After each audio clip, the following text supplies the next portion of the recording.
is no mistake, Ludwig van Beethoven is one of the best composers of all time. His music has found its way everywhere from the stages of professional symphonies to commercials and animated kids programs. Whether it is realized or not, Beethoven's music is recognizable by people young and old. His impact on the music world is incredible. It doesn't matter where you are on your musical journey, everyone ought to know a thing or two about Beethoven. Besides, his life was anything but boring. Beethoven was forced into music. Beethoven's father, Johann van Beethoven, knew his son enjoyed playing the piano, so he took it upon himself to create a prodigy. Like Mozart, it didn't matter what time, night or day, Beethoven was forced to practice until he could reach the prodigy level. Many of these times brought the young boy to tears. In fact, Beethoven's date of birth has often been questioned. He was baptized in 1770, but in his father's pursuit to create a young prodigy, he may have changed this date somewhere along the way, making Beethoven seem more advanced for a younger age. Beethoven composed music he couldn't hear. Many people know that Beethoven was deaf, but nobody really knows why. He was not always unable to hear, and it was not until about 26 years old when he started to lose his hearing. Little by little, it would disappear over the next couple of decades. Speculation is that Beethoven's hearing loss was caused likely by childhood diseases such as smallpox or typhus, and another theory is white powder from his face makeup or from his wig had lead in it, and it slowly poisoned him over time. On his deathbed, one friend is said to have quoted Beethoven's last words as, "I shall hear in heaven."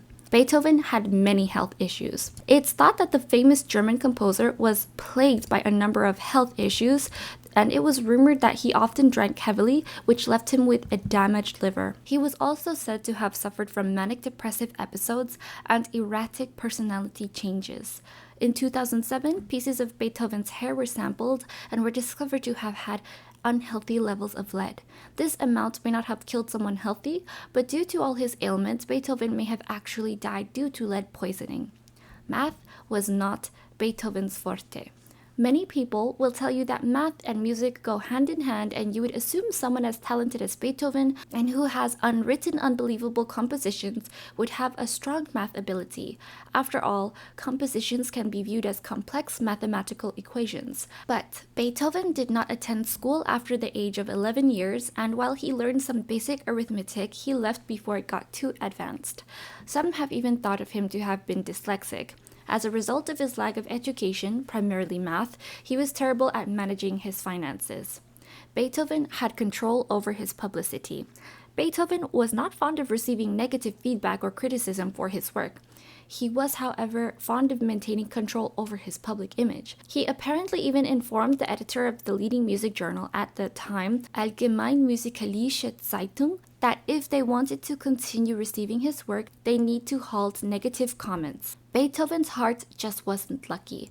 He loved with his heart, but never really got lucky in love, and sadly, he never married or had a family. His first admiration was Countess Giulietta Guicciardi, who studied music under him, and he became quite smitten with her. He even had his piano sonata number 14 in C-sharp minor, also known as Moonlight Sonata, dedicated to her. Unfortunately, because he was a commoner, the two were never allowed to be together. Another countess, Josefina Brunswick, would tickle his fancy while giving her piano lessons, but despite the love letters between them, her family forbade the relationship. Beethoven and Mozart studied with the same teacher. When you think of the most famous classical composers, Beethoven and Mozart will always make the top of the list. They have both contributed amazing works to the world of music, but would you have ever thought they studied with the same teacher?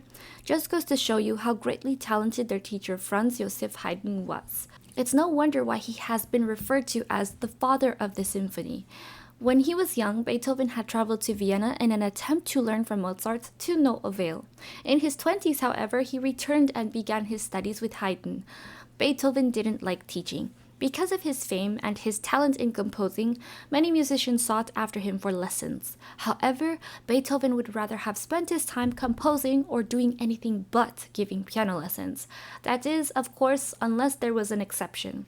If he felt that someone was a very talented student or an incredibly attractive young woman, Beethoven would make an exception and take on the role of a teacher. Beethoven never got rich. In today's world, you would assume someone as musically talented as Beethoven would have been wealthy and led a comfortable life. But that is not true at all. He lived comfortably, yes, but that is because he worked hard for it. He had to continuously work, writing his own compositions, writing for the wealthy folks who commissioned it, or teaching piano. Beethoven died during a thunderstorm. Beethoven lived until the age of 56 in 1827 when he died from unknown causes. Some assumed that his death could have come from cirrhosis, lead poisoning, syphilis, or another infection. His powerful compositions filled with deep crashes, with light melodies all coming together to create truly magnificent is exactly how his life ended. The beautiful, bittersweet loss of an amazing musician during the loud rhythmic sounds of a discontented thunderstorm with such a legacy to leave behind, it only seems fitting that the country of Vienna would join the procession to honor such a man at his burial. Give this a like to help more people learn about classical music history. Subscribe and click the bell to never miss a post, and check out some more about your favorite classical composers linked below.